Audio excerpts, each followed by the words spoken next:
Well, hello everyone, my name is Wigo and welcome back to another video. Now the last two videos have been stream highlights, so let's return to the normal format. And today we're going to be taking on the Romhack Fire Red Omega.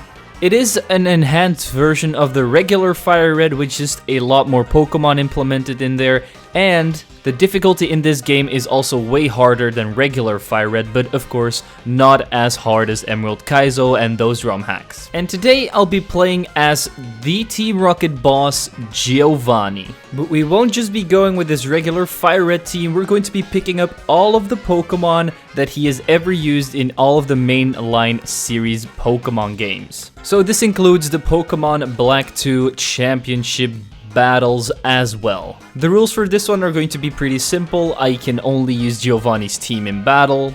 I can't use any items in battle, but I can outside of battle. My game must also be on sit mode, and those are the major rules. Our like goal for today is going to be 7 likes. I know it might be impossible, but let's at least try it. Of course, if you haven't subscribed already, definitely do so because we're on our way to the 200,000. So let's try to hit that this year. And with that out of the way, let's jump right into it. We started the game by naming ourselves Don Gio, you know, from the Team Rocket video we did about a year ago now. And Mewtwo is going to be our rival because Mewtwo is in real life, in fact, Giovanni's biggest rival if you've seen the movie. As our starter, I decided to pick Magby, even though we're just going to use him for one battle and then ditch him. I then pick up the parcel, bring it to Professor Oak, and get myself some nice balls. With these balls, I pick up 2 Pokemon, Nidoran male and Nidoran female, which I name Queen and King, but not in the right order. Because Giovanni, of course, has a Nidoking and a Nidoqueen on most of his teams. With these 2 new team members, we decide to go through Viridian Forest and immediately head for Pewter City to take on Brock. But his team consists of a lot of Pokemon, and my 2 little... what even are Nidorans? Rabbits? Couldn't take on Brock yet, so I decided to evolve them after getting my ass smacked a couple of times, and now we have a Nidorino and a Nidorina. Both have double kick, so that is pretty decent. But even with my 2 new evolved rabbits, I guess, his Hardsneck could still beat me with some digs. Only a few moments later though, I was able to gain myself my first gym badge. This is how the battle basically went. Double kick, double kick, double kick, double kick, double kick, and of course, finally, double kick. I know, what a nerve-wracking fight, but let's move on. In Manmoon, I captured a Geodude because in his black and white 2 team, he does have a Golem. And I, of course, name it Mewtwo because we are not going to be able to use Mewtwo on this team, sadly enough, because he is post-game. I picked up the best fossil in this game, and also picked up all of the Moonstones. We then traveled to Nugget Bridge for another rival fight with Mewtwo. He now has a level 18 Golbat. That is illegal. Luckily, Queen was still able to take that thing down with 3 horn attacks. Next up was Ralts, who went down to only 2 of them, but I managed to miss one, and he was also able to hit a Confusion. Then Snubbull came out, which I double kicked in the face a couple of times. And his last Pokemon was his starter Elekid, who was able to destroy 2 of my Pokemon, but then Nidorina came in and finally won me the battle. My Geodude evolved into a Graveler. I went to the weird guy's house to pick up my boat ticket and made my way over to the swimming pool to fight a girl in a bikini. But since my Graveler is basically useless here and the rest of my Pokemon haven't really gotten good movesets, I was destroyed a bunch. Mostly by her Seadra and Starmie. So what I did was I went to the Team Rocket Grunt, beat him up, and got myself the TM for Dig, which I learned to Nidorino. And then I used both of my Moonstones to evolve Nidorino into Nidoking and Nidorina into Nidoqueen. I know that they now have a weakness to water, but their stat buff is going to make up for that. I also captured a Meowth because Giovanni also has a Persian in Pokemon Yellow version. And it's basically his companion Pokemon, so why wouldn't we use Persian? We name him Stonks because with payday we're going to be earning a lot of money and break the stock market. And we immediately give him a good move in Secret Power, which has 70 power and a chance to paralyze. I then go to Diglett Cave to pick up a Duck Trio because that's also a Pokemon Giovanni regularly uses. And I named the little guy Gravedigger because as a kid, I used to watch Monster Jam a lot. I used to love monster trucks. Sadly enough, my love for it has died down over the years. My Meowth then evolved into a Persian at the SS and I decided to immediately do the rival fight as well. Mewtwo took on his first Pokemon Golbat with some rock throws, then he sent out Electabuzz, who took out my Graveler with Ice Punch, so I went to do Diglett, which got destroyed by Swift. Queen then came out and destroyed Electabuzz with Dig, Curlia went down with 2 attacks as well, and Gramble got kicked in the face with Double Kick. We then go back to the girl in the bathing suit, and this time our team is definitely up to snuff to take her on. Our Diglett was even able to destroy her first 2 Pokemon, Staryu and Psyduck, with Magnitudes. Then Seadra came out, I hit 1 more, and we finally do go down. I then switch in Stonks, and the rest of the battle was literally just secret power, secret power, secret power, secret power. None of her Pokemon could stand up to my large cat. So we then move on to the 3rd gym leader, Lieutenant Surge, with electric type Pokemon, and of course our team is half ground type, so we are absolutely going to destroy this man and end his career. Diglett took out Fluffy but got destroyed by Chinchou's Water Pulse. So I switch in Persian and he is able to take out Chinchou and his next Pokemon Raichu as well because he kept going for Focus Punch for some reason. His next Pokemon was Manectric, who was able to hit a bunch of flamethrowers, but my secret powers were just a little bit stronger. Stonks was able to hit 1 more secret power on Jolteon before getting taken out by Shockwave. So I switch in Queen and kill his last 2 Pokemon, Jolteon and Magneton, both with a single dig.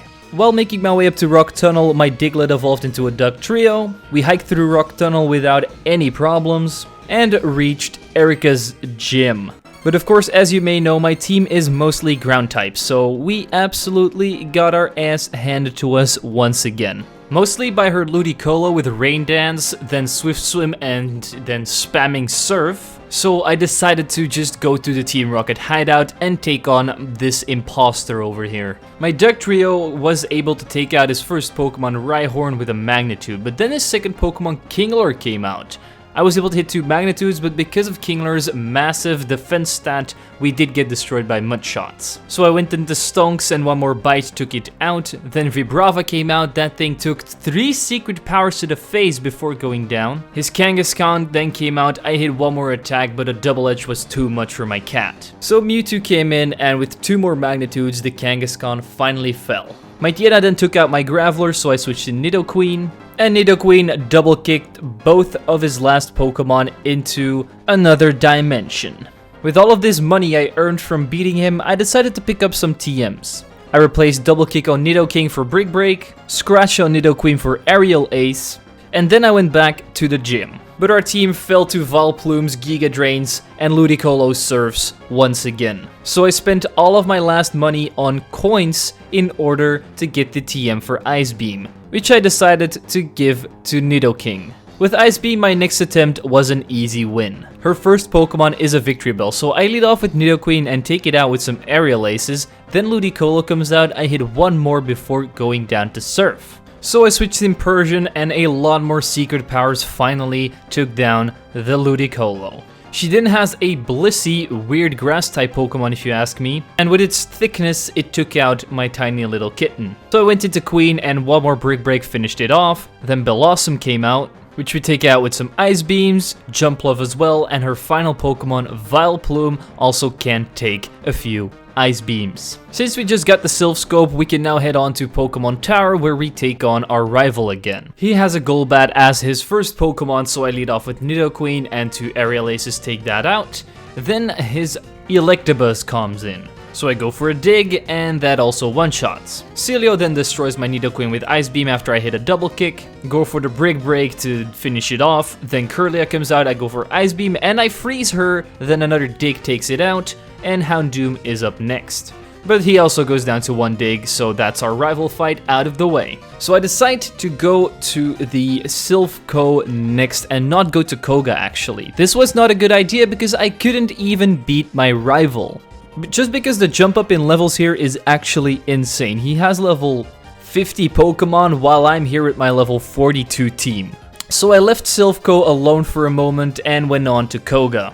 since I figured he has poison type Pokemon which should be able to take him out easily, and that was also the case. Koga's first Pokemon is Weezing, so I lead off with Nidoking and go for a couple of Ice Beams, but after a while he started to get the hang of it and switch into Tentacruel as I went for an Ice Beam. But my Ice Beam froze him, then I misclicked and went for Mega Horn, and then I finished him off with Dig. Next up was Venomoth. I hit one more attack before going down to Psychic. So I go into Dugtrio and go for 2 more digs to take out the Moth, and then his Weezing comes back out. But he decides to go boom and kill my Dugtrio and himself. He then went into Fortress, so I went into Persian and went for 2 Screeches before going down to 2 Earthquakes. I switched in Golem, went for the Earthquake and one-shot Fortress. His second to last Pokemon was Crobat, and my Golem just went boom to take that out because it's super annoying to take down otherwise. Now I have my Nidoqueen against his Electrode, so I went for Dig and finally finished this fight. I then went to the Safari Zone to pick up the HM for Surf and capture myself a nice kangaroo, and I named it Shrimp because Australians love shrimp on the Barbie. After this little adventure, I went back to Silph Co and took on my rival. He starts off with Crobat. So I lead off with Shrimp, and I'm basically able to do barely any damage with Mega Punch, so I get taken out, go into Golem, and get put to sleep. I then proceed to get hit a couple of times, but 2 more Rock Throws take out Crobat. Houndoom comes in, he goes for Solar Beam, so I just go for Earthquake while he charges, and he's down.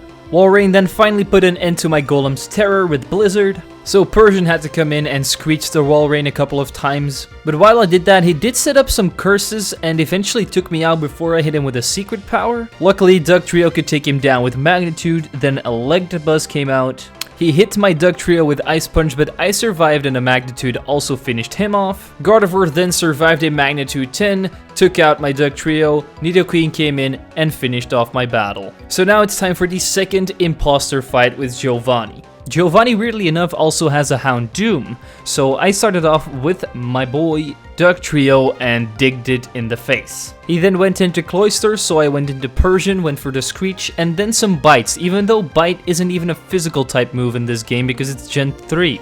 Persian eventually falls, so I went into Nidoqueen and went for an Aerial Ace because I thought with the Screech this is going to take it out, but it didn't, and I got one shot. So Shrimp could finally come in and fake it out to take it out. His Radon came out and he finished off my Dugtrio as I switched him in, before I hit a Magnitude though. And then Golem could come in and finish off Radon with Earthquake, Nidoking as well. Flygon went down to a Self-Destruct, and his last Pokemon was Persian, which Kangaskhan took care of with a Fake Out and 2 Mega Punches. So after defeating Giovanni and saving Silph Co, we pick up the Master Ball and go to Sabrina. She of course specializes in Psychic types, and my team at the moment is really not made for taking out Psychic types. I got destroyed by Gengar, which isn't even a Psychic type, too many times that I couldn't even count it anymore. Even if I get past Gengar, she still has Alakazam, which outspeeds my entire team and one-shots me with Psychic. So what does a kid do when he's stuck in a gym? If you guessed, beat up a gang of bikers until they give you all of their experience and money. You guessed right, we went to the best training spot, Cycling Road, and spent a few hours there before going back to Sabrina at around levels 52. Sabrina starts off with her Mr. Mime, so I decide to lead with Nidoking. I go for Mega Horn, but she has a Focus Sash, which means that she is going to survive and is able to set up a Reflect. 2 more Mega Horns though, and the Mr. Mime finally falls. Gengar then comes out, so I go into Persian and bite it twice, and my second bite was a critical hit, which causes Gengar to faint as well. Next up is Gardevoir, who easily takes out my Persian like it's nothing. So Nidoking comes in and Mega Horns it to death, then Espeon Psychics my Nidoking to death. Dugtrio has to come in, but Espeon is able to set up a Calm Mind and my Earthquake doesn't one-shot, so she uses a bunch of potions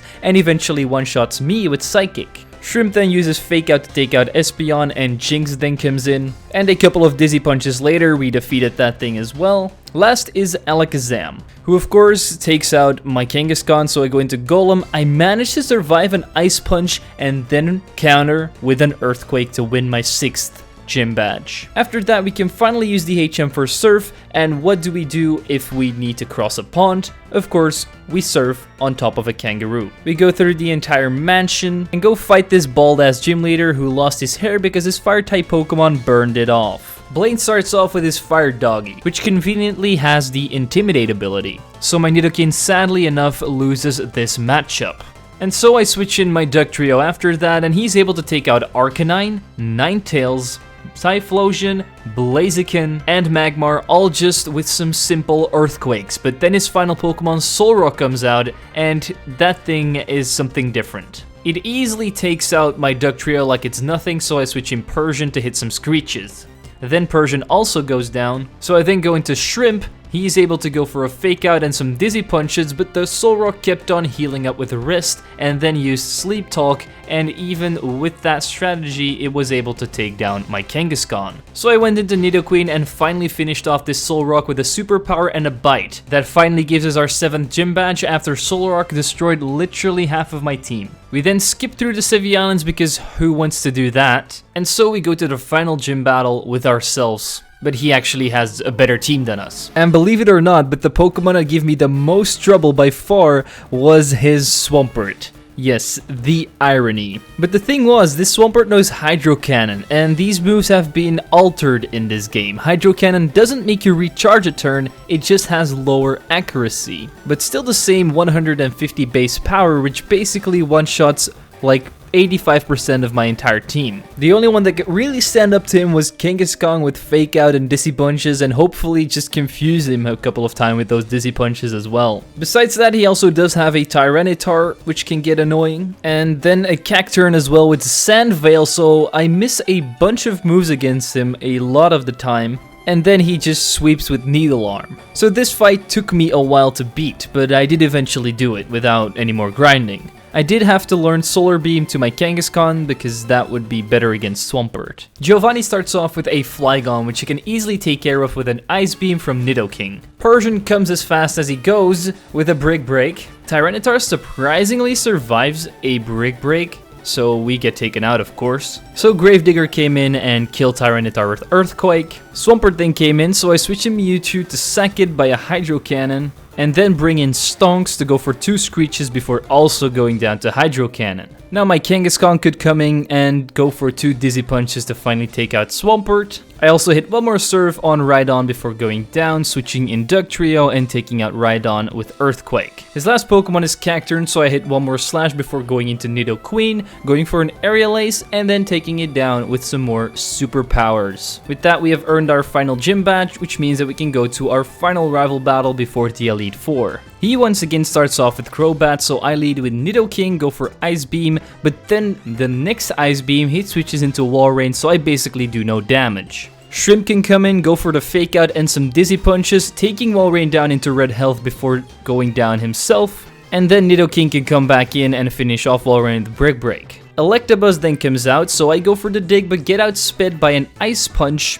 But we do survive, and the Poison Point ability also activates, which means that after the Dig, the Electabuzz is gonna go down to the poison damage. Gardevoir gets one shot by Mega Horn. Crobat finally takes down my Nidoking, so I switch in Nidoqueen, and a couple more Aerial Aces overpower Crobat. Then Sceptile is his last Pokemon. One more superpower for Nidoqueen before going down to Frenzy Plant. So Stonks has to come in, Secret Power the Sceptile a couple of times, and then we go into his final Pokemon, not Sceptile, but Houndoom. Our cat is of course not going to win this matchup, so we go down to Fire Blast, Golem comes in, Earthquake, and that's the rival battle done. So we move on to the first Elite Four member, Lorelei. She specializes in the Ice typing, which is not good for our Ground type team, but surprisingly we only lost once before taking her out. Her first Pokemon is going to be Dewgong, so I lead off with Kangaskhan, go for the Fake Out, and then some Dizzy Punches.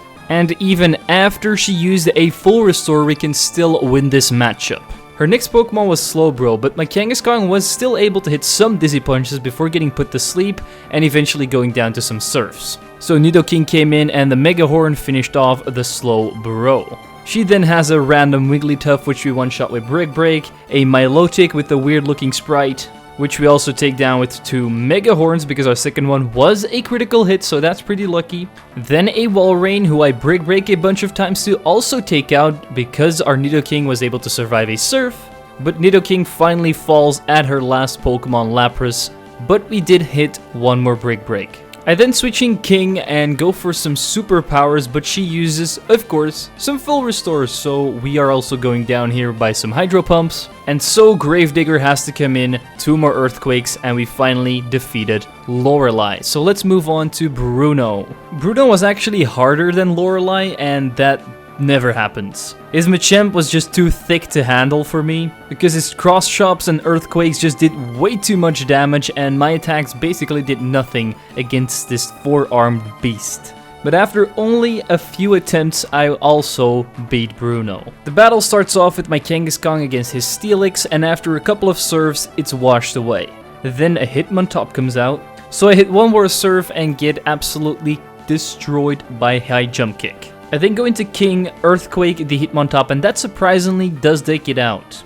Poliwrath goes down to 2 as well, then his big boy Machamp is finally up, and he destroys my Nidoqueen. So Nidoking comes in, hits one Brick Break, goes for the dig, and gets obliterated. Dugtrio then takes out Machamp with Earthquake, Armaldo is up next, who I can also hit with 2 Earthquakes before going down, and then Golem has to finish off Armaldo after that, and Donphan gets destroyed by a Boomer. So now we move on to the easiest Elite Four member, Agatha, with her, I want to say Ghost types, but it's really a mixed team of Poison and Ghost. As her first Pokemon is Shedinja, which I one-shot with Aerial Ace from Nidoqueen. Next up is Hypno, but he sets up a Calm Mind as I switch into Nidoking. I am able to hit one Mega Horn though before going down to Psychic, sadly enough. So Dugtrio has to come in and finish off Hypno with Earthquake. His Gengar then came in, so I stayed in, went for the Rock Tomb. That lowered its speed, so Persian can come in after Dugtrio fainted to go for some bites and bite the Gengar to death. Her Crobat then comes in. I am able to hit one Screech and a Secret Power before going down, switching in Kangaskhan, going for the Fake Out and then finishing off with a Surf. She then has a Sableye, so I start spamming Surf once again, but my Kangaskhan loses this matchup because of a lot of Seismic Tosses and recovers, so Golem comes in, a few more Earthquakes, Sableye goes down, and her last Pokemon, Misdreavus, comes out. And so 2 more rollouts later, and we defeated Agatha, which means that we move on to the final Elite Four member, Lance the Dragon Master. And we actually managed to beat him on my second attempt, because the first time we just lost to his Dragonite and I wasn't really prepared, I didn't know his team, and the second time we basically won very convincingly. So Lance starts off with Salamence, and my leading Pokemon is going to be Nidoking. 1 Ice Beam, and it's out of here already. His second Pokemon is Charizard, so I switch out my Nidoking to go into Golem. I take a Blast Burn, not too well, but he decides to set up a Belly Drums for some reason, so we go for the rollout and take out Charizard. Sadly enough, his level 66 Dragonite had to come out and rule my Golem's rollout thing with a Hydro Pump. So Nidoqueen goes for Ice Beam and takes out Dragonite from full health. Gyarados comes in, and I know I have to switch out here, so I switch into King and go for some Aerial Aces and bites before he switches out his Gyarados for an Aerodactyl. Aerodactyl is going to take out Nidoqueen, so I switch in Kangaskhan, go for the Fake Out, 2 more Surfs, and on the third one he decides to switch out Aerodactyl for Dragonite. So I let my boy go down and switch in Nidoking to finish it off with Ice Beam once again. His Gyarados is here once again, so I go for some Secret Powers, paralyze him, and then go for a Screech before going down as well. With that Screech, Dugtrio can come in and kill it with Rock Tomb. His final Pokemon is now Aerodactyl. And so I hit one more Rock Tomb, lowering its speed as he uses a full restore and takes me out with Aerial Ace. Then Nidoking comes in, saves the day with an Ice Beam, and we can now move on to the champion battle. And this was indeed by far the hardest battle in the entire game for me. And the Pokemon that gave me the most trouble was his level 69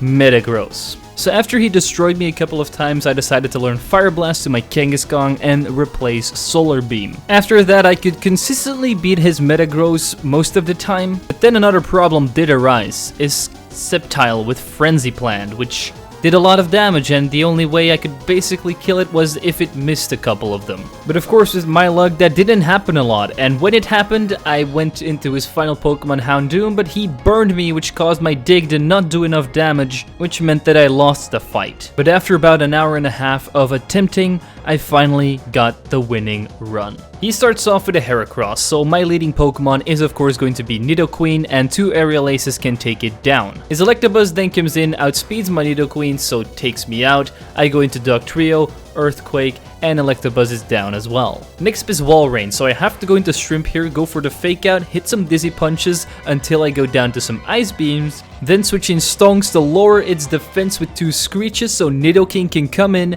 and finally finish off Wall Rain with the Brick Break. Metagross then came out, and I have to spare Nidoqueen here, so I go into Golem to sack it, then go into Dugtrio, and he is able to finish off this Metagross with Earthquake. All because we had a critical hit, otherwise it does only do about 3/4 of its health. Sceptile then came in, so I hit one more slash with Dugtrio before going down as well. Nidoking can now come in, go for the Mega Horn as he misses a Frenzy Plant. We then go into his final Pokemon, Houndoom, and my Dig can take that thing out. And so we managed to defeat Pokemon Fire Red Omega with Giovanni's team. This was definitely a fun ROM hack if you want something challenging but not too challenging. You can still use any team that you want and you can probably beat this game, so I highly recommend checking it out. As always, let me know in the comments down below what you want me to do next. I also want to thank my membership and Patreon supporters for supporting the channel, and with that out of the way, don't forget to leave a like, subscribe, and share this video with your friends.